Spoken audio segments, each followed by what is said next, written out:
فلولا نفر من كل فرقة منهم طائفة ليتفقهوا في الدين ولينذروا قومهم إذا رجعوا إليهم لعلهم يحذرون۔ بسم اللہ الرحمن الرحیم۔ انہوں نے امر اور نہی کا ذکر کیا ہے، اور یہ آپ نے اس کی تعریف میں پڑھا ہے کہ یہ جو امر اور نہی یہ اللہ کی طرف سے بندوں کے لیے خطاب ہے، صحیح ہے نا؟ خطاب ہے کہ یہ کرو یہ نہ کرو، یہی ہے نا امر نہی، کہ یہ کرو اور یہ نہ کرو۔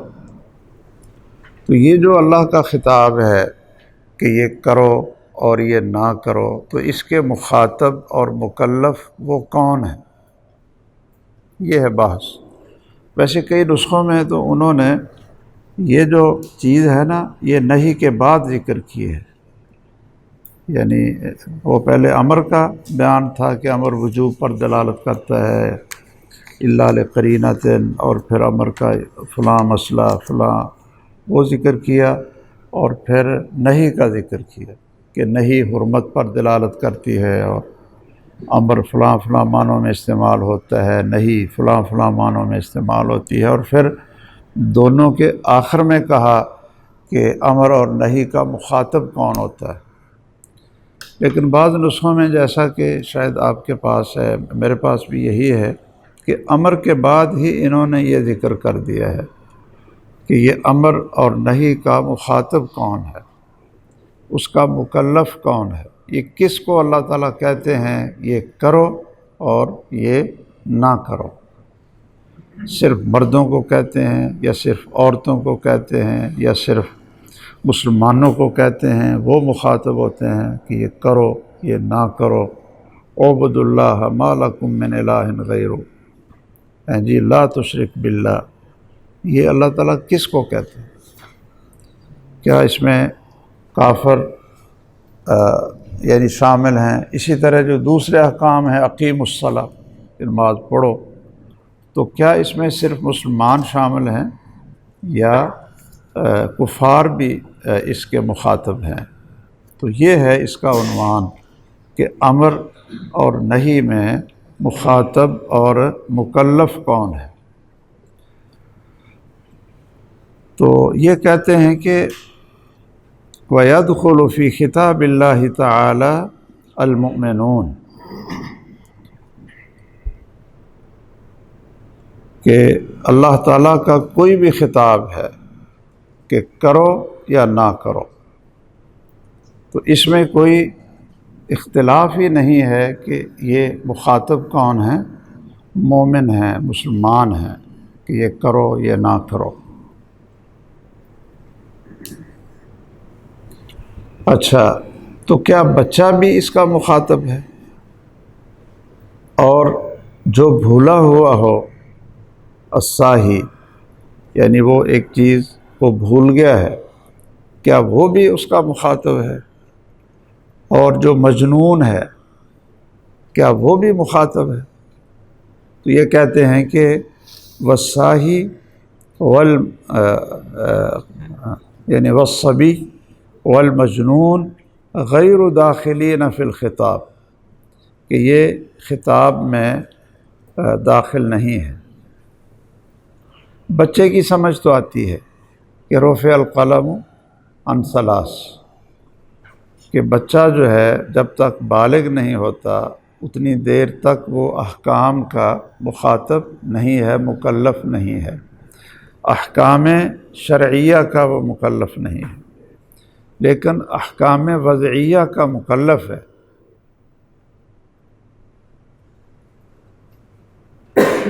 احکام وضعیہ کا، احکام وضعیہ بھی پیچھے گزرے ہیں نا، شرط ہے، مانع ہے، علت یا سبب ہے، یہ تین تھے نا۔ ہاں؟ اب وہ اس میں اختلاف ہے، کو کہتے ہیں یہ اس میں شامل ہیں، کو کہتے ہیں کہ یہ شامل نہیں ہے، وہ ایک الگ بات۔ اس کی مثالیں یہ ہیں کہ مثلاً بچہ ہے، اس کا مال ہے، اس کا کیا ہے؟ مال ہے، اور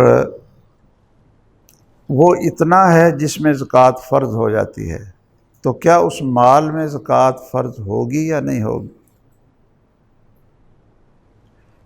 یہاں علماء کہتے ہیں کہ ہوگی۔ تو اب آتو زکاتہ کا وہ تو ہے ہی بچہ، اس کو تو پتہ ہی نہیں کہ آتو زکاتہ کیا ہوتی، جس طرح اس کو اقیم الصلاۃ کا نہیں پتہ۔ وہ کہتے ہیں کہ اصل میں اس کا سبب موجود ہے، وہ کیا ہے؟ مال، اور یہ احکام وضعیہ میں سے ہے کہ جب سبب موجود ہے تو پھر وہ زکوٰۃ دینی پڑے گی۔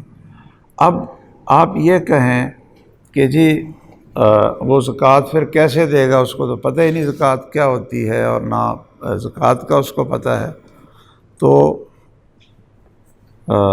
اس کا جواب یہ ہوگا کہ جو شخص اس کا ولی ہے، کیا ہے؟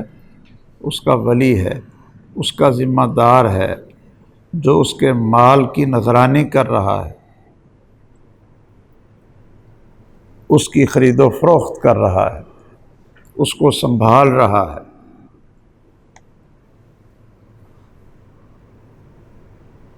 تو جس طرح بچے کی وہ یہ ذمہ داری وہ ادا کر رہا ہے، تو یہ زکوٰۃ کا تعلق چونکہ مال کے ساتھ ہے، وہ سبب موجود ہے، تو اس لیے وہ زکوٰۃ اس کے مال سے نکالنا فرض ہوگی۔ اس کی دوسری مثال بھی آپ سمجھ سکتے ہیں کہ بچہ ہے،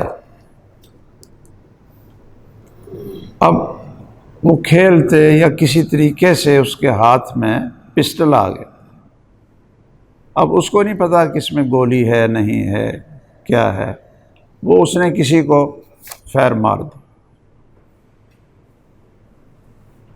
یا بچے سے کسی کا مالی نقصان ہو گیا،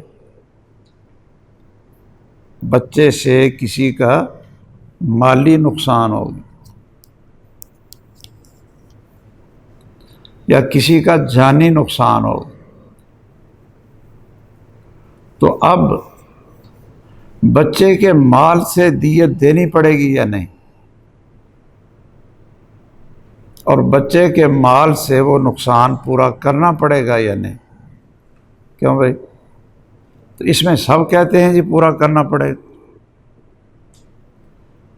ایک نقصان کو، جو جان کا نقصان ہے، اس کو بالکل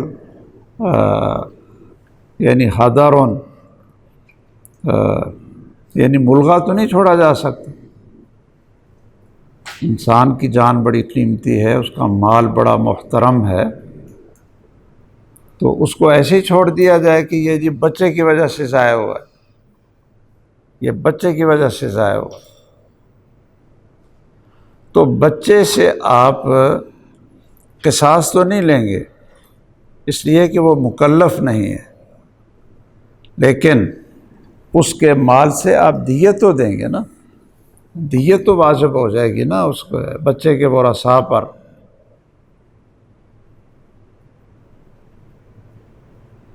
اسی طرح جو نقصان ہوا ہے اس کو پورا کرنا، وہ اس نے کسی کی کوئی چیز پکڑ لی ہے جی، اس کو آگ لگا دی، اب بچے کو ٹھیک ہے پتہ نہیں، وہ گناہ گار نہیں ہے، احکام تکلیفیہ میں وہ مکلف بھی نہیں ہے، لیکن جو احکام وضعیہ ہیں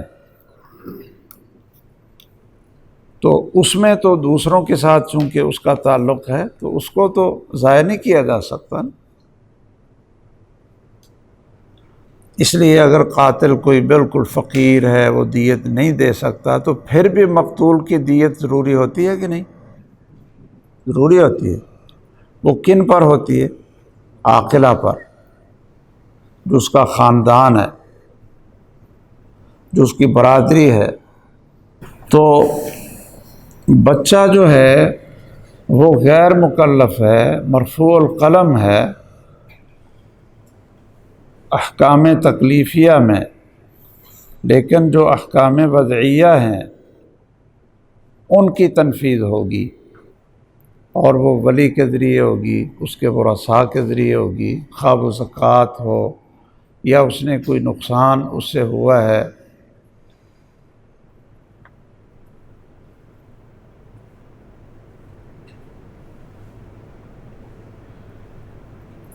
اب بچہ ہے چھوٹا، دونوں لڑ پڑے آپس میں، اس نے اس کا گلا دبا دیا اور ابھی وہ بالغ نہیں ہوا، 7-8 سال کا۔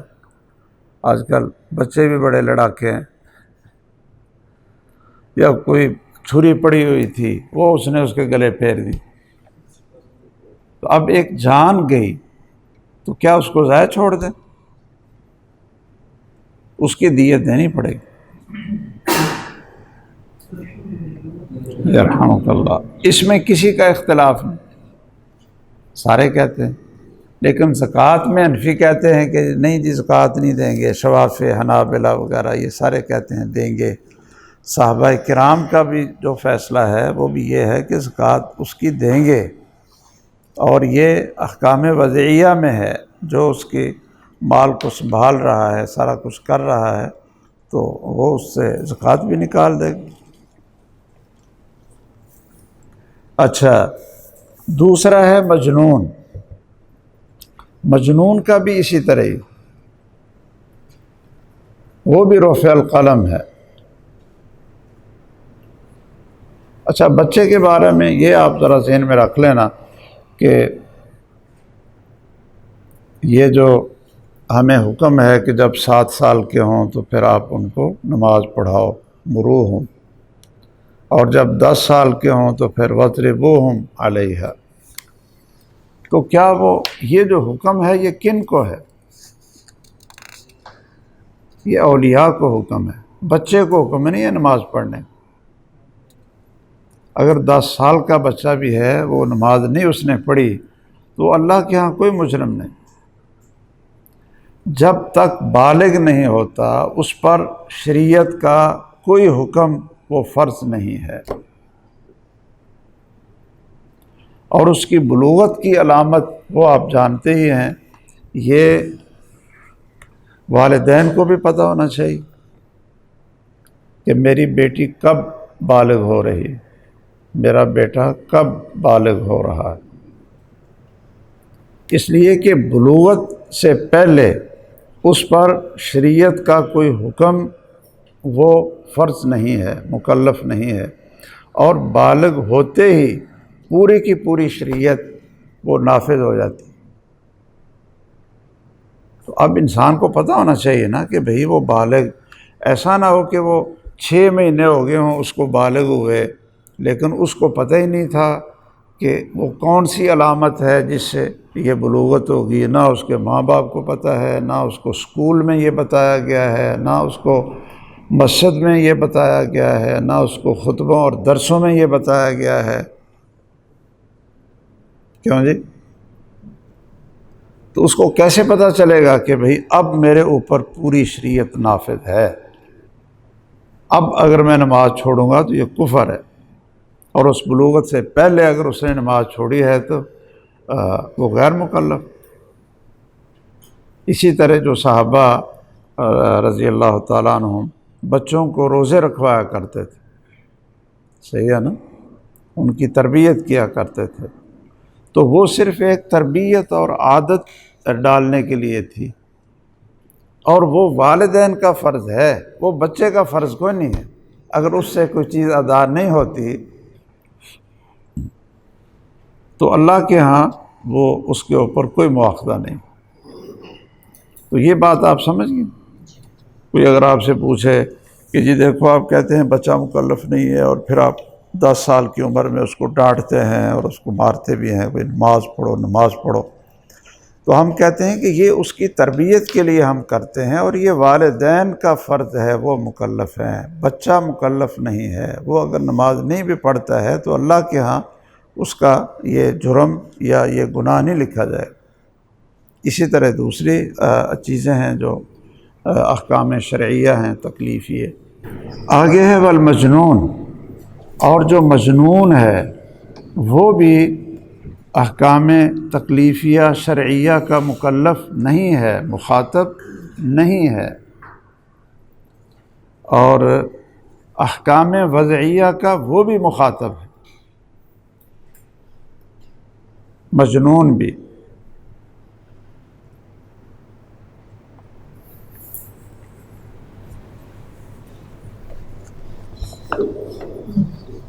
کہ مثلا اگر مجنون ہے وہ کسی کا نقصان کر دیتا ہے جانی مالی، تو کیا وہ نقصان ایسے ہی چلا جائے گا؟ اسی طرح مجنون ہے، اس کا مال ہے، تو جو اس کے مال کا ذمہ دار ہے، اس کا ولی ہے یا وصی ہے، تو وہ یعنی چیزیں ادا کرے گا۔ اسی طرح دیت ہے، اسی طرح مالی نقصان ہے، یعنی جو احکام وضعیہ ہیں۔ اچھا، یہ جو تیسرا انہوں نے کہا ہے نا کہ وصاحی، کہ جو ناسی بھولا ہوا ہے وہ بھی غیر مکلف ہے، تو اس میں تھوڑا سا آپ یہ کہہ سکتے ہیں کہ جی وہ اس حالت میں تو مخاطب نہیں ہے جو نسیان کی حالت ہے یا نیند کی حالت ہے۔ ایک آدمی سویا ہوا ہے اور وہ حی علی الصلاۃ حی علی الفلاح، اس کو پتہ نہیں چلتا کہ نماز کا وقت ہو گیا ہے، تو ٹھیک ہے، وہ فی حالت نوم مخاطب نہیں ہے۔ اسی طرح ایک آدمی کو نماز بھول گئی، کہیں گٹ والے گئے، کہیں اور سیر کرنے کے لیے گئے، اور وہ کہا کہ چلو بعد میں پڑھ لیں گے، بعد میں پڑھ لیں گے، بعد میں بھول ہی گئے، تو وہ ایک مہینے کے بعد بھی یاد آئے، کہیں بیٹھ کر باتیں کریں کہ جی وہ ہم گئے تھے ہنی مون منانے، ادھر ناران کاغان گئے تھے، تو وہ ایک نماز جو فلاں تھی وہ تو لگ رہا ہے کہ ہم نے پڑھی نہیں تھی، وہ پھر بھول ہی گئے، تو مہینے کے بعد پتہ چلے تو پھر اس کو پڑھنا پڑے گا کہ نہیں؟ پڑھنا پڑے گا۔ تو یہ جو کہہ رہے ہیں نا کہ وہ مخاطب ہی نہیں ہے، آپ یہ کہہ سکتے ہیں کہ وہ مخاطب ہے، لیکن اگر کوئی مانع موجود ہے عارضی، تو وہ جب مانع زائل ہوگا تو اس کو وہ چیز ادا کرنی پڑے گی۔ من نسی عن صلاۃ او نسیھا فلیصلی اذا ذکر او استیقظ، اور وہ اس کا جو نماز ہے وہ مہینے کے بعد بھی پڑھے جو بھولی ہوئی تھی، یا سویا ہوا ہے اور نماز کا جو اصلی وقت ہے وہ گزر بھی گیا ہے، تو اس کی نماز ادا ہوگی یا قضا ہوگی؟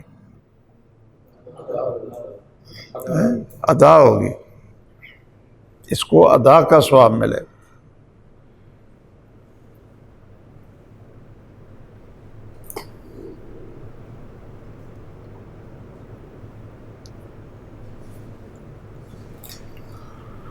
یہ حکم نماز کے بارے میں بھی ہے، اور یہ حکم وطر کے بارے میں بھی خاص موجود ہے، کہ اگر آپ کا وطر رہ گیا، تو بعض لوگ کہتے ہیں جی وطر رہ گیا تو اس کی کوئی قضا نہیں،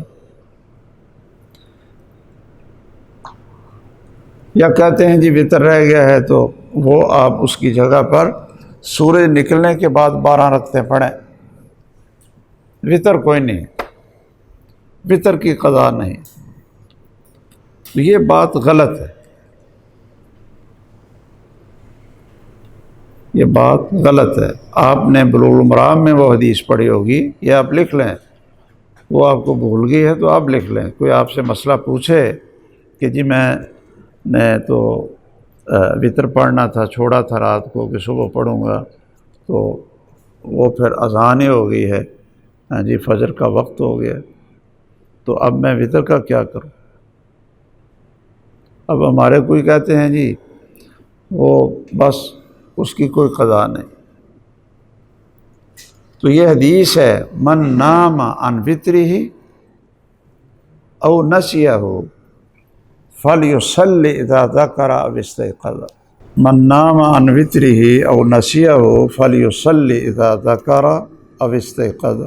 تو اس لیے اگر وہ وتر نہیں پڑھ سکتا یعنی پڑھ سکا اور فجر کی اذان ہوگی تو اس کو چاہیے کہ وہ وتر پڑھے، پھر وہ سنتیں پڑھے اور پھر جماعت کے ساتھ مل جائے۔ اور اگر اٹھا اس وقت ہے کہ جب جماعت کھڑی ہے تو پھر وہ کیا کرے، وہ پہلے نماز پڑھ لے، بعد میں سنتیں پڑھ لے، بعد میں وتر پڑھ لے۔ فَلْيُصَلِّ إِذَا ذَكَرَ أَوِ اسْتَيْقَظَ، وہ جب بھی اس کو یاد آئے جی، یا جاگ آئے، یاد آئے یا جاگ آئے، بیدار ہو، اسی وقت پڑھے۔ بلکہ جو محدثین کا ہے موقف وہ یہ ہے کہ مثلاً آدمی فجر کو سویا رہا، اس وقت اٹھا کہ جب سورج نکل رہا تھا،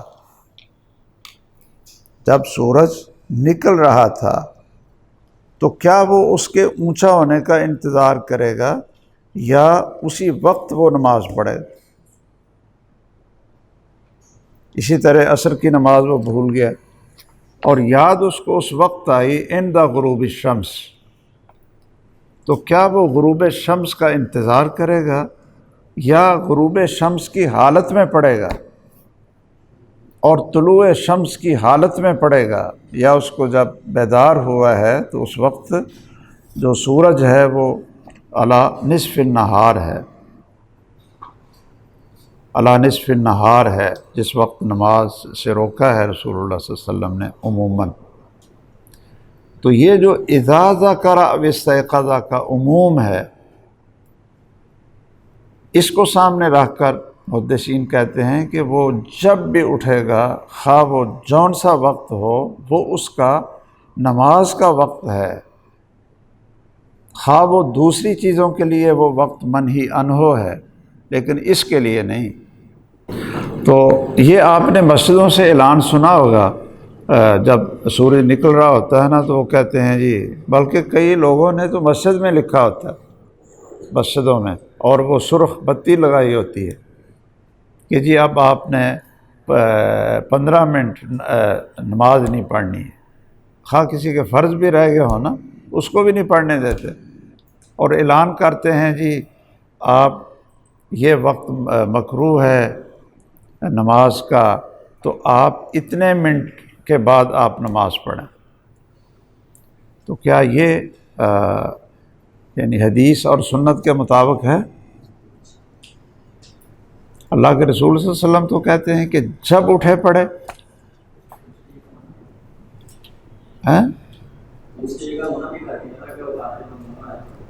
اوقات ممنوعہ میں تو عام جو ہے نا وہ نوافل ہیں یا عام چیز ہے وہ منع ہے۔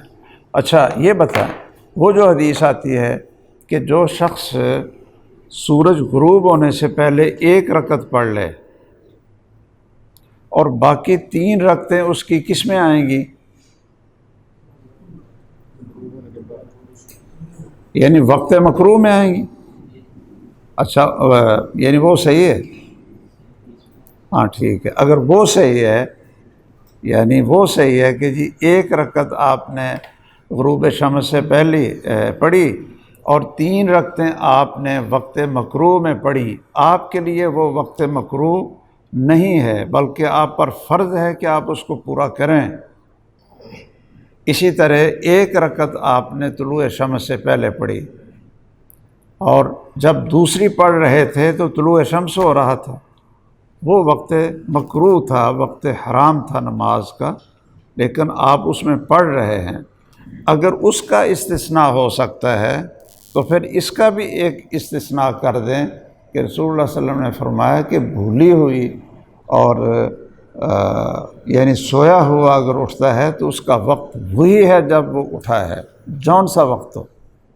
اچھا اب یہ دیکھیں کہ اگر کوئی عورت مسلمان ہوئی نہ، وہ یعنی مسلمان ہوئی یا انقطاع حیض ہوا یا کوئی آدمی مسلمان ہوا تو اس کے غسل کرتے ٹائم ختم ہو گیا، 1 رکعت کا ٹائم بھی نہیں ہے، تو کیا وہ اس کے اوپر عصر کی نماز فرض ہوگی؟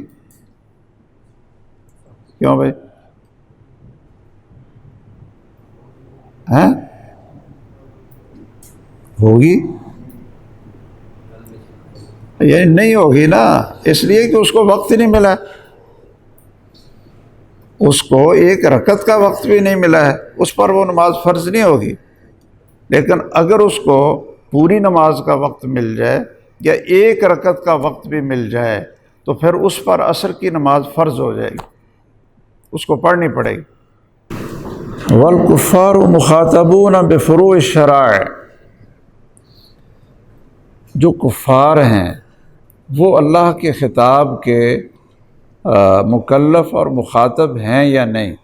تو اس میں تو اتفاق ہے سب کا کہ وہ ایمان کے مخاطب ہیں، کلمہ پڑھنے کے مخاطب ہیں، مکلف ہیں، اس میں تو کوئی اختلاف نہیں۔ یا ایھا الناس اعبدوا ربکم جی ما لکم من الہ غیرہ، یا ایھا الناس قولوا لا الہ الا اللہ۔ تو کافر جو اسلام کو قبول کرنے کے جو خطاب ہے، اسلام میں داخل ہونے کا خطاب ہے، اس کے تو مکلف ہیں بالاتفاق۔ لیکن اگر وہ کفر پر رہتے ہیں تو کیا ان پر نماز پڑھنا فرض ہے؟ یعنی جو فروع شریعت ہے، احکام آگے شروع ہوتے ہیں یہ کلمہ پڑھنے کے بعد، اسلام میں داخل ہونے کے بعد، اگر وہ کلمہ ہی نہیں اس نے پڑھا تو دوسرے احکام اس پر فرض ہوں گے یا نہیں ہوں گے؟ اس میں اختلاف ہے۔ وہ کہتا ہے جی نواہی کا وہ مکلف ہے، نواہی کا، اور جو اوامر ہیں ان کا مکلف نہیں، اس لیے کہ نواہی میں تو اس نے رکنا ہے تو وہ رک جائے گا۔ اب رکنے میں جو ہے نا کوئی چیز شرط نہیں ہے، لیکن جو اوامر ہیں اس کو ادا کرنے میں جو چیزیں ہیں اس کے لیے اسلام ضروری۔ اگرچہ یہ قول مرجوح ہے، یہ قول صحیح نہیں، اس لیے کہ کسی حرام سے رکنا اگر یہ امتثالاً ہو تو پھر وہ عبادت بنتا ہے، اگر امتثالاً لامر اللہ نہیں ہے تو پھر وہ عبادت نہیں بنتا۔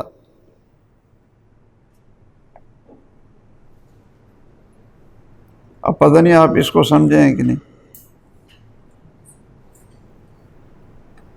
نہیں سمجھے؟ ایک آدمی ہے، اس کی عادت ہے وہ شراب نہیں پیتا، اس لیے نہیں پیتا کہ اللہ نے منع کی، حرام ہے، وہ اس لیے نہیں پیتا کہ شروع سے اس کے گھر میں اس کی تربیت ہوئی ہے کہ آپ نے نہیں پینی۔ یہ کتنے انگریز ہیں اس طرح کے اور بھی دوسرے، وہ کہتے ہیں کہ یہ ہم نہیں پیتے۔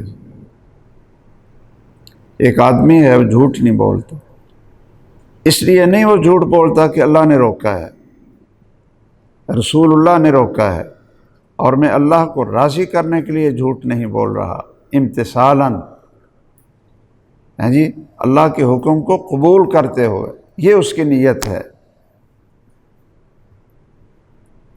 یہ پیچھے بھی میں نے شاید آپ کو بتایا تھا کہ یہ جو ہے نا، یہ واجب کا جو عمل ہے، یصاب، کیا ہے؟ یصاب علی فعلہ، ہاں جی، تو یصاب علی فعلہ امتثالاً الا لمانع،